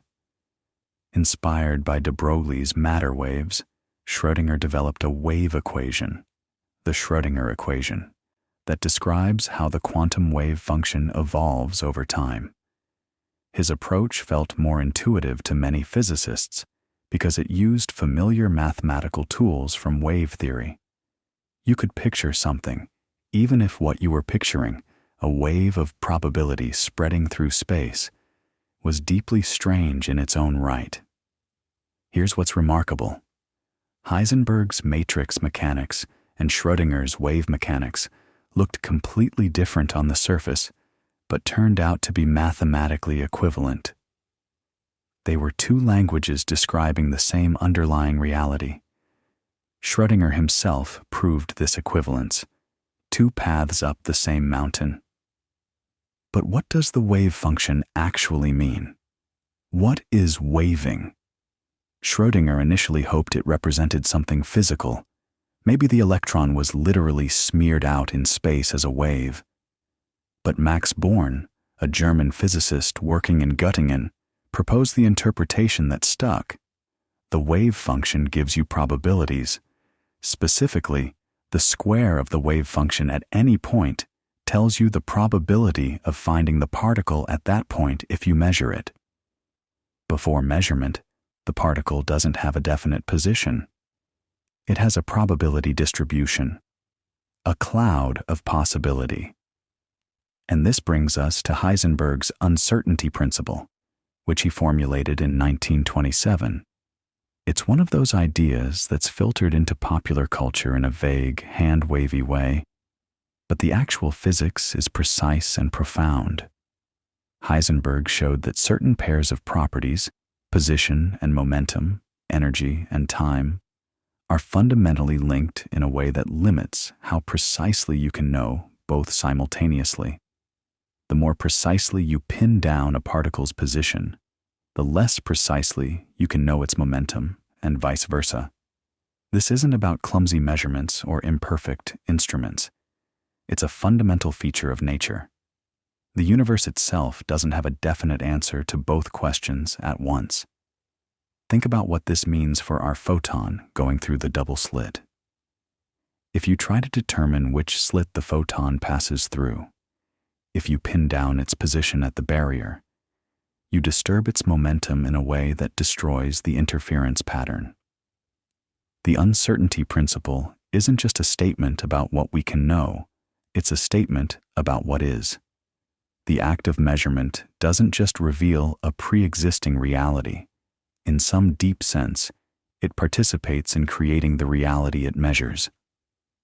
Bohr and Heisenberg and their colleagues in Copenhagen built this into a coherent, if unsettling, worldview. Complementarity, Bohr called it. The idea that wave and particle descriptions are complementary aspects of the same reality, and which one you see depends on what experiment you choose to perform.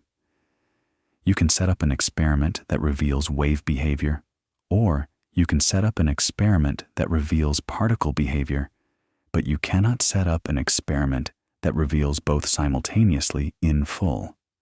This isn't a limitation of your cleverness. It's how nature works. Not everyone was comfortable with this. Einstein spent the rest of his life pushing back against the Copenhagen interpretation, not because he doubted the experimental results. He never did. But because he believed there must be a deeper, deterministic reality underneath the probabilities.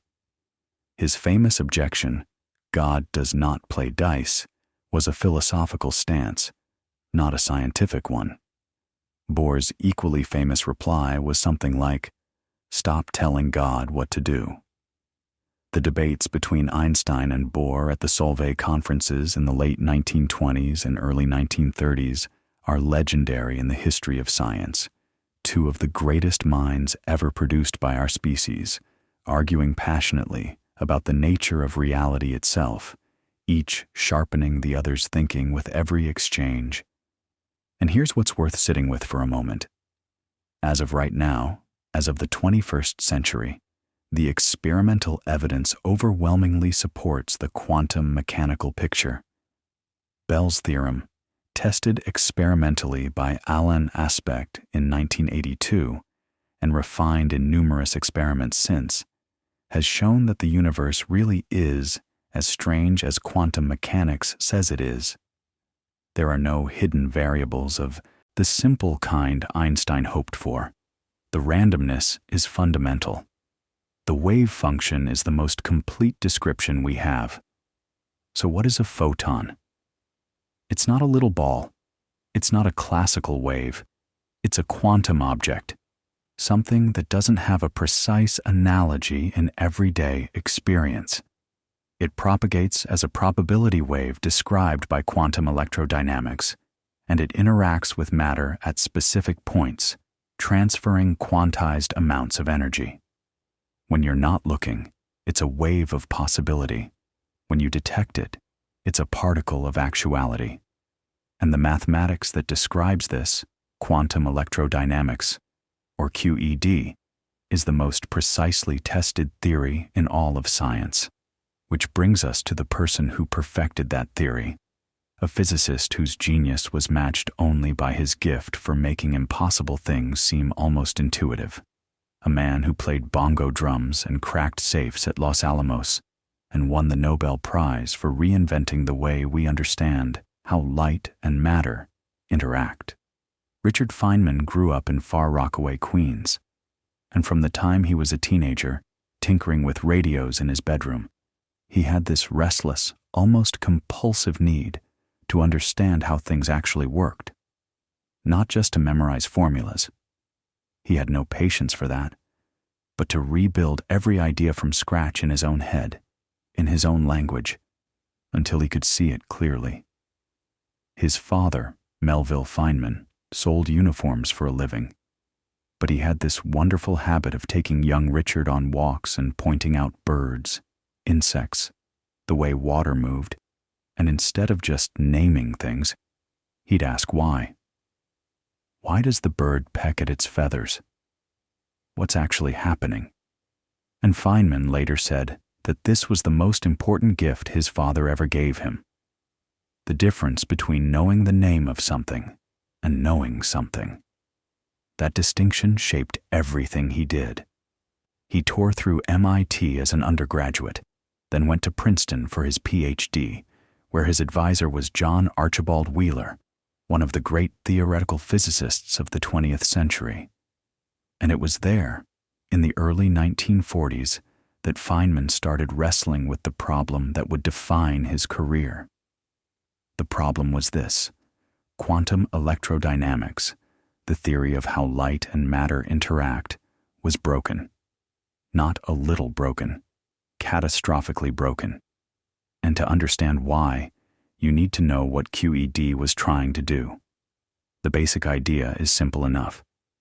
You have electrons, charged particles, and you have photons, the quanta of the electromagnetic field. Electrons can emit and absorb photons, and that's how electromagnetic forces work. When two electrons repel each other, what's actually happening in the quantum picture is that they're exchanging virtual photons. One electron emits a photon, the other absorbs it, and that exchange carries momentum between them, which we experience as the electromagnetic force. It's a beautiful idea. The photon isn't just light you can see. It's the messenger particle of electromagnetism itself. Every electrical force, every magnetic interaction, every time a compass needle swings north, that's photons doing their work, even though you'll never detect those particular photons directly. They exist just long enough to carry the interaction, and then they're gone.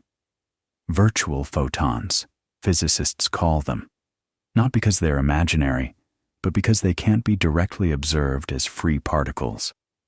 They're the currency of the electromagnetic transaction. Now, the early version of QED, developed in the late 1920s and 1930s by people like Paul Dirac, Werner Heisenberg, and Wolfgang Pauli, could handle simple calculations just fine. If you wanted to know the probability that an electron would scatter off another electron by exchanging a single photon, you could calculate it, and the answer matched experiments beautifully. But here's where it fell apart.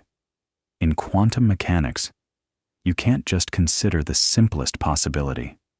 You have to consider all possibilities. And one of the possibilities is that the exchanged photon, on its way from one electron to the other, briefly splits into an electron-positron pair, which then annihilates back into a photon. That's allowed by the theory. And that electron-positron pair could itself exchange photons. And those photons could split into more pairs.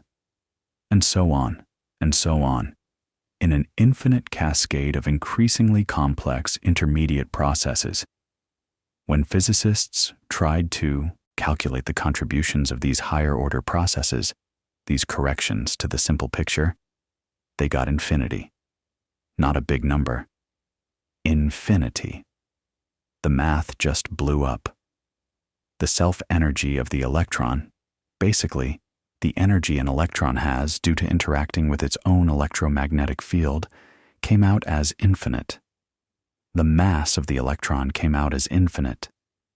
Quantities that should have been perfectly finite, perfectly measurable, perfectly ordinary, were diverging to infinity in the calculations. And this wasn't a small technical glitch. This was a fundamental crisis. It meant that QED, as it stood, couldn't make meaningful predictions beyond the very simplest cases. The theory that was supposed to describe all of electromagnetism, all of light, all of chemistry, all of the forces holding atoms together, was giving nonsensical answers. This bothered everyone. Dirac was troubled by it. Pauli was troubled by it. For about 15 years, from the early 1930s to the late 1940s, this problem just sat there, unsolved, like a crack running through the foundation of physics. Some physicists thought it meant quantum field theory itself was fundamentally wrong, that you'd need a completely new framework. Others thought there had to be a mathematical trick, some way to tame the infinities without throwing out the whole structure. And then the war happened, and a lot of these brilliant minds got redirected to other things. Radar, the Manhattan Project, applied problems of enormous urgency. Feynman himself went to Los Alamos at the age of 24, where he worked on the physics of the atomic bomb. He was there when the Trinity test lit up the New Mexico desert in July 1945. He was there when the world changed. And after the war, when he returned to academic physics, he came back to the infinity problem with fresh eyes and a mind that had been sharpened by years of intensely practical calculation. The breakthrough came in the late 1940s, and it came from three people working more or less independently. Feynman was one. Shinichiro Tominaga in Japan was another. He'd actually made key progress during the war itself, working in near isolation, cut off from the Western physics community. And Julian Schwinger at Harvard was the third.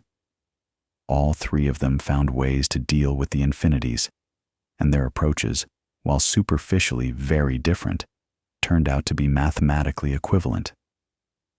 Freeman Dyson, a young British mathematician who'd come to the United States, was the one who proved that equivalence, which was itself a remarkable achievement.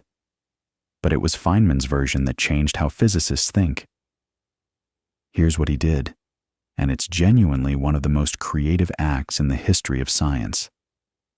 Instead of trying to solve the equations of quantum field theory using the traditional mathematical machinery, which was heavy, formal, full of operators and commutators and all this abstract algebra, Feynman invented a completely new way to visualize and calculate what was happening.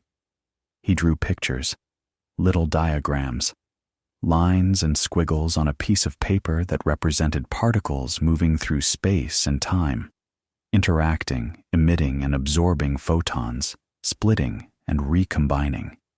Each diagram corresponded to a specific mathematical expression, and by drawing all the possible diagrams for a given process and adding up their contributions, you could calculate the probability of that process occurring. These are Feynman diagrams, and if you've ever seen a physics textbook or a popular science article about particle physics, you've probably seen 1, 2 straight lines coming in, a wavy line connecting them, 2 straight lines going out. That's 2 electrons exchanging a photon. Simple, elegant, and it gives you the right answer. But the genius is that you can systematically draw more and more complex diagrams. The photon splits into a pair, the pair recombines, there's a loop in the middle, and each diagram tells you exactly what integral to compute. The infinities are still there in the individual diagrams, but Feynman and the others showed that you could absorb those infinities into a redefinition of the electron's mass and charge. You take the measured mass and the measured charge, the values you actually observe in experiments, and you use those as your starting points, and then all the infinities cancel out. And what's left is a finite, calculable correction. This procedure is called renormalization, and it sounds like a trick, and honestly, even Feynman himself was a little uncomfortable with it. He called it sweeping the infinities under the rug.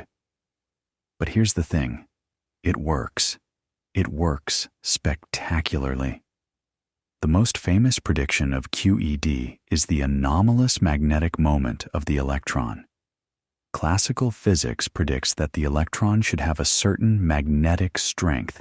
Its G factor should be exactly 2. But QED predicts tiny corrections to that number, coming from all those virtual processes, all those Feynman diagrams with loops and wiggles. And when you calculate those corrections, painstakingly, diagram by diagram, adding up more and more complex contributions, you get a number. And when experimentalists measure the actual magnetic moment of the electron with extraordinary precision, they get a number. And those two numbers agree to more than 10 decimal places. Think about that. 10 decimal places. That's like predicting the distance from New York to Los Angeles and being accurate to the width of a human hair. There is no other theory in all of science, not general relativity, not anything in biology or chemistry, that has been tested to that level of precision and passed. QED is, by this measure, the most successful theory humans have ever constructed. And it all comes back to the photon. Every one of those Feynman diagrams, every one of those calculations, every one of those staggering agreements between theory and experiment, they all rest on the idea that light comes in quanta, that the electromagnetic force is carried by photons, and that the interaction between photons and charged particles follows the rules of quantum mechanics. That seed that Planck planted in 1900, that Einstein watered in 1905, that Bohr and Dirac and Heisenberg and Schrödinger all cultivated, Feynman brought it to full flower. QED is the mature theory of light.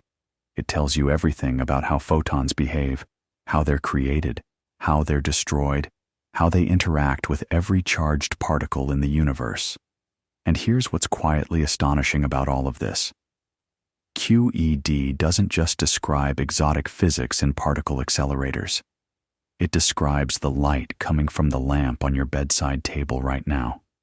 When the tungsten filament in an old incandescent bulb gets hot, the atoms vibrate, the electrons in those atoms accelerate, and accelerating charges emit photons.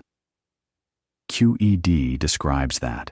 When those photons travel across the room and hit the wall, they're absorbed by electrons in the atoms of the paint, which jump to higher energy levels and then re-emit photons at specific frequencies that your eyes perceive as color. QED describes that too.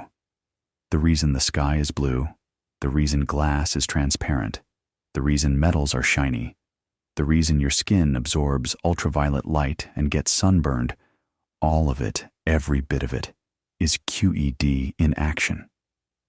Feynman himself loved pointing this out. He gave a series of public lectures in New Zealand in 1979, later published as a little book called QED, The Strange Theory of Light and Matter, where he tried to explain the whole thing to a general audience using almost no math, just arrows. Little arrows that rotate and shrink and add together. And he made it seem almost simple, which is perhaps the greatest magic trick of all, because the underlying mathematics is ferociously difficult. Feynman, Schwinger, and Tomonaga shared the Nobel Prize in Physics in 1965 for their work on QED. Feynman's acceptance speech was characteristically irreverent. He almost didn't want to accept it, he said, because the prize brought too much attention and too many phone calls. But the work stood, and it stands today, as the foundation of our understanding of light. Now, QED is a specific example of something broader, a quantum field theory. And once physicists saw that the electromagnetic force could be described this way, with a gauge boson, the photon, mediating interactions between charged particles, they naturally wondered, could the other forces of nature be described the same way? Could you build quantum field theories for the strong nuclear force, which holds atomic nuclei together, and the weak nuclear force, which governs radioactive decay? And the answer turned out to be yes, though the details were far more complicated. Because unlike the photon, which has no mass and no electric charge, the force carriers of the weak and strong forces have very different properties.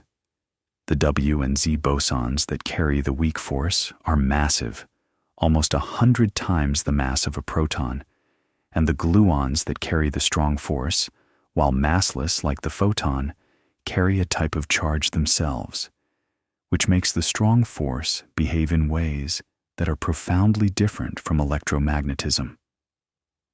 But the template, the basic architecture of a quantum field theory, with force-carrying bosons and matter particles interacting according to specific symmetry principles.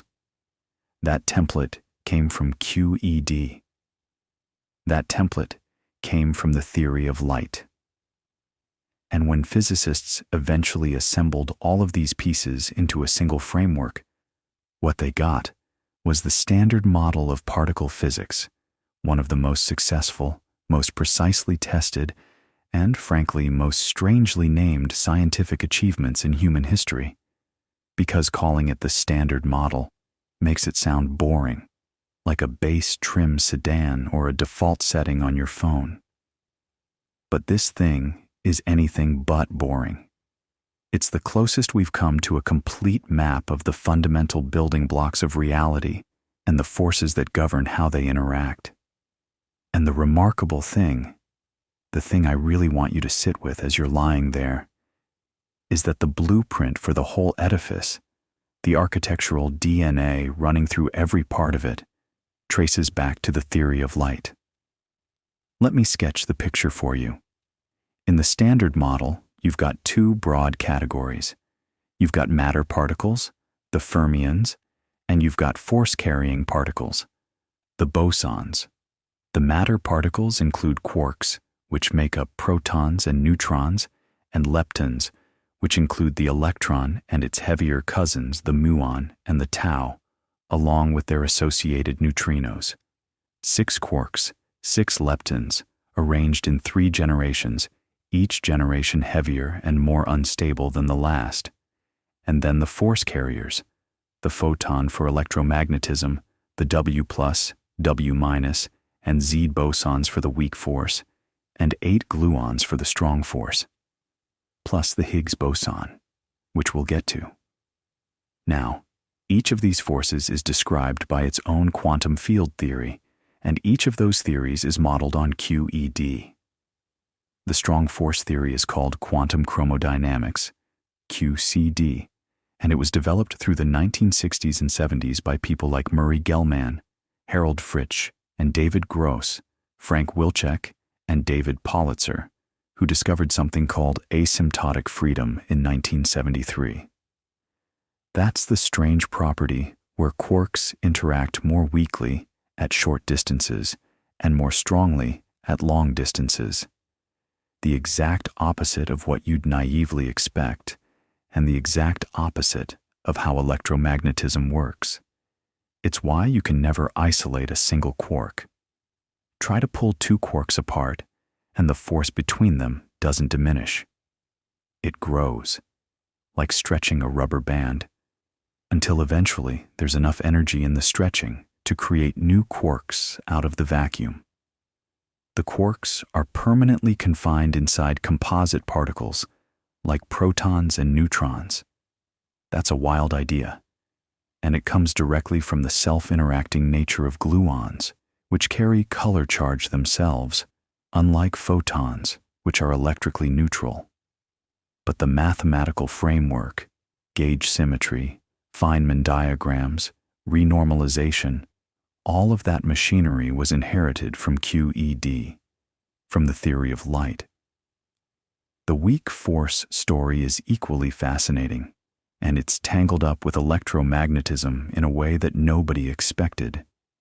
In the late 1960s, Sheldon Glashow, Abdus Salam, and Steven Weinberg independently worked out that the electromagnetic force and the weak nuclear force are actually two aspects of a single unified force, the electroweak force. At very high energies, the kind of energies that existed in the first fraction of a second after the Big Bang, these two forces are indistinguishable. They only look different at the low energies of our everyday world because of spontaneous symmetry breaking, a mechanism involving the Higgs field that gives mass to the W and Z bosons while leaving the photon massless. Think about that. The photon and the W and Z bosons are, in a deep sense, siblings. They're all gauge bosons of the electroweak interaction. The reason light behaves so differently from the weak force, the reason photons travel at the speed of light and can cross the entire observable universe, while W and Z bosons are so heavy they can barely travel a fraction of the width of a proton before decaying. That difference comes entirely from how each of them interacts with the Higgs field. The photon doesn't couple to the Higgs field at all. The W and Z bosons couple to it strongly, and that coupling is what gives them their enormous mass. It's as if they're wading through molasses while the photon glides over the surface untouched. The Higgs boson itself, the quantum excitation of the Higgs field, was predicted in 1964 by Peter Higgs and, independently, by François Englert and Robert Brout, and by several others. But it wasn't confirmed experimentally until 2012 at the Large Hadron Collider at CERN, nearly half a century later. That's how hard it was to find. You needed a machine 27 kilometers in circumference, buried under the Swiss-French border, accelerating protons to 99.9999991% of the speed of light and smashing them together billions of times, just to produce enough energy in a small enough space to briefly excite the Higgs field into coughing up a Higgs boson that existed for about a sextillionth of a second before decaying. And when they found it, when the data finally piled up enough to be sure, the announcement on July 4, 2012, Peter Higgs, who was 83 years old and sitting in the audience at CERN, wept. So the Standard Model works. It works spectacularly well.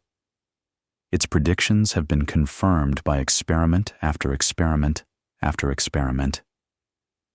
The magnetic moment of the electron, which we talked about earlier, that agreement between QED's prediction and the measured value to more than 10 decimal places, that's the crown jewel. But there are hundreds of other precision tests, and the Standard Model passes them all. It is, by any reasonable measure, the most successful quantitative theory in the history of science.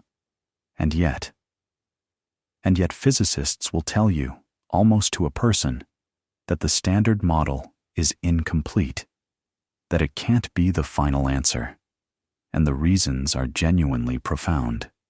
For one thing, gravity is missing. The Standard Model describes 3 of the 4 fundamental forces beautifully, but it says nothing about gravity. General relativity, Einstein's theory of curved spacetime, handles gravity magnificently at large scales, but nobody has figured out how to make a quantum field theory of gravity that works. The straightforward approach: treat gravity like the other forces, introduce a force-carrying boson called the graviton, write down Feynman diagrams, produces infinities that can't be tamed by renormalization. The theory is, in the technical jargon, non-renormalizable. It blows up, and so we have 2 extraordinarily successful theories: the Standard Model, for the very small, and general relativity for the very large, that are fundamentally incompatible with each other. They use different mathematical languages, different conceptual frameworks, different assumptions about what space-time even is. And in most everyday situations that doesn't matter, because gravity is absurdly weak compared to the other forces at the scale of individual particles. But in extreme environments, at the center of a black hole, or in the first instant of the Big Bang, you need both theories simultaneously, and they refuse to cooperate. That's one of the deepest open problems in all of physics. And then there's dark matter and dark energy. Astronomers have known since the 1930s, when Fritz Zwicky studied galaxy clusters, that there's far more mass in the universe than we can see. The galaxies are rotating too fast. The clusters are holding together too tightly. The gravitational lensing is too strong. Something is providing extra gravity, and it's not any of the particles in the Standard Model. We call it dark matter, and it makes up about 27% of the total energy content of the universe. Ordinary matter, everything the Standard Model describes, everything you've ever seen or touched or tasted, makes up only about 5%. And then there's dark energy, the mysterious something that's causing the expansion of the universe to accelerate, making up the remaining 68%. The Standard Model has nothing to say about either of these. Nothing. The most successful theory in the history of science describes only 5% of what the universe is made of. That's humbling. There are other puzzles, too. The Standard Model has about 25 free parameters, numbers like the masses of the quarks and leptons, the strengths of the forces, that aren't predicted by the theory. They have to be measured experimentally and plugged in by hand. Why do those numbers have the values they do? Why are there 3 generations of matter particles and not 2 or 4 or 17? Why is there so much more matter than antimatter in the universe when the Standard Model predicts they should have been created in nearly equal amounts in the Big Bang? These are questions the Standard Model can't answer. So the search continues. String theory, loop quantum gravity, supersymmetry. These are some of the frameworks physicists have proposed to go beyond the Standard Model, to find a deeper theory that explains what the Standard Model merely describes. None of them has been confirmed experimentally yet. We're in a strange moment in the history of physics, where the existing theory works almost too well. There are very few experimental anomalies to guide us toward the next breakthrough, and the proposed extensions are so far beyond our current ability to test that progress has been slow. But here's the thing. We've been in moments like this before. In the late 1800s, physics seemed nearly complete. Classical mechanics, thermodynamics, Maxwell's electromagnetism. The building was almost finished, people said. There were just a couple of small clouds on the horizon. One was the black body radiation problem. The other was the failure to detect the luminiferous ether. And those 2 small clouds turned out to be quantum mechanics and special relativity, the 2 greatest revolutions in the history of physics. So when someone tells you the big discoveries are all behind us, remember that. Remember that the ultraviolet catastrophe was just a funny little discrepancy in how hot objects glow, and it unraveled into an entirely new understanding of reality. And here's what I find most beautiful about this whole story, the thing I keep coming back to. All of it, every single chapter of this journey, started with light, with people looking up at the stars, watching flames flicker, noticing rainbows after a storm, and asking, "What is that? What is this stuff that lets me see?" The Greeks debated it. Ibn Al-Haytham experimented with it. Newton split it with a prism. Huygens imagined it as waves. Young proved interference. Maxwell showed it was electromagnetic. Einstein revealed it came in quanta. Feynman built the most precise theory in science around it, and that theory became the template for our entire understanding of the fundamental forces of nature. Light was the thread. Always, from the very beginning. Every time physicists pulled on that thread, every time they asked one more question about how light behaves, what it is, why it does what it does, the answer led them somewhere deeper, somewhere more surprising, somewhere more beautiful than they expected. The nature of light turned out to be inseparable from the nature of space and time, from the structure of the atom, from the behavior of matter at its most fundamental level. You can't understand light without understanding quantum mechanics, and you can't understand quantum mechanics without confronting the deepest questions about what reality even is. Whether the universe is deterministic, whether observation creates outcomes, whether there are aspects of nature that are fundamentally unknowable. Light forced us to ask those questions.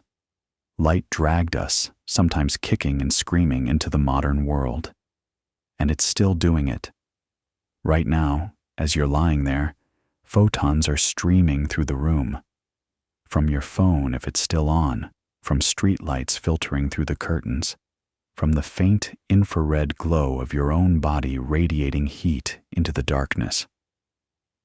Every one of those photons is a little quantum excitation of the electromagnetic field, described by the same theory that Feynman and Schwinger and Tominaga built, obeying the same rules that Maxwell wrote down in the 1860s, behaving as both wave and particle in exactly the way that baffled Einstein and Bohr, traveling at exactly the speed that Romer first estimated by watching Jupiter's moons from a cold observatory in Denmark 3.5 centuries ago. That's what light is. That's what you're bathed in right now, even in the dark. Because even darkness isn't really the absence of light. It's just the absence of the particular wavelengths your eyes happen to detect. The room is full of infrared, full of radio waves, full of the cosmic microwave background, the faint afterglow of the Big Bang itself, stretched by the expansion of the universe into microwaves that pass through your walls and your blankets, and you, all the time, carrying information about what the universe looked like 380,000 years after it began. Light from the beginning of everything, still traveling, still arriving, still telling its story to anyone with the right instrument to listen. So let that settle over you. You don't need to hold on to any of it. The names, the dates, the equations, let them blur if they want to. What matters is the feeling underneath, the quiet amazement that something as simple and familiar as light, the first thing you see when you open your eyes in the morning, the last thing that fades when you close them at night, turns out to be one of the deepest, most mysterious, most beautiful things in the universe. And that people, ordinary, stubborn, curious people, spent centuries figuring that out, one question at a time, one experiment at a time, each generation handing the thread to the next. That's the story. That's how light works, or at least how much of it we understand so far. And the rest? The parts we don't understand yet, the questions that are still open, the next revolution that's hiding in some small discrepancy nobody's noticed yet, that's still out there, waiting. But that's a story for another night. For now, just rest. Let the photons do their quiet, ancient work around you and drift off knowing that even in the dark, the universe is full of light.